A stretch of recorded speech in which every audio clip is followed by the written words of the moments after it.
A large aspect of being a Cav Scout is reconnaissance. These scout teams are put through the ringer with tasks that test their training and experience. I went out to the Recon Lanes to see just what recon tasks the 316th Cav Brigade has come up with to test their individual knowledge.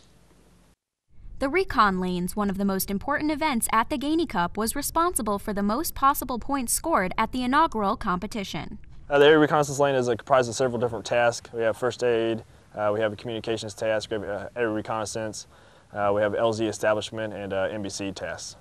The teams start at checkpoint 38, where they prepare for a grueling mission that could take up to 8 hours to complete. But these teams are ready. You know, we started off slow, but we've been picking it up, and we're really excited about this next event. I mean, reconnaissance. You know, we're trying to avoid the enemy, be as quiet as we can, as stealthy as we can, and get all the information that we can. The lanes include tasks like the hasty crater charge, where teams have to complete a mathematical calculation to determine the precise depth and length of a charge and the amount of explosive needed to create a deep ditch that can disable a tank, an important task for a modern-day Cav Scout to practice.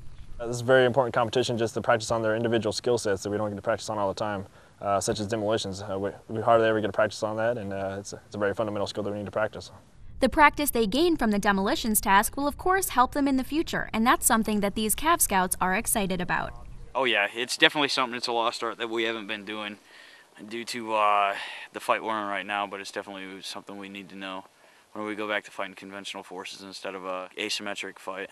Other tasks include assembling an omnidirectional antenna with only limited supplies, using their medical training to evaluate a casualty, and then they move on to the most important and hardest task, area reconnaissance. Right now the hardest task for all the teams have been the actual area reconnaissance, and the reason it's been the hardest is because of the lane navigation skills that the teams don't get to practice on all the time. So I think lane navigation has been probably the hardest task to complete.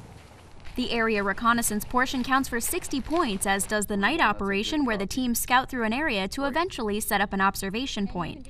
After their land navigation, the teams end up at an open area where they establish a helicopter landing zone and call in its coordinates.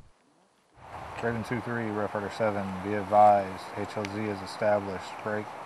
The teams are calling in their LZ coordinates when white smoke is spotted, and they're required to take and follow the proper chemical weapons safety precautions and procedures.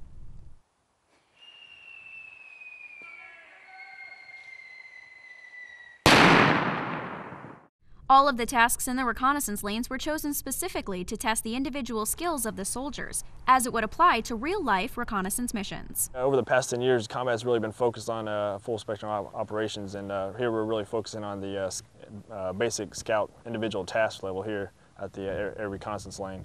So I think it's very important just to get back to the basics that we're trying to teach here. I think it's fun just getting around a bunch of, scouts and Marine Corps over here, and just bouncing ideas off each other, and seeing where we are in the in the whole recon community as a team.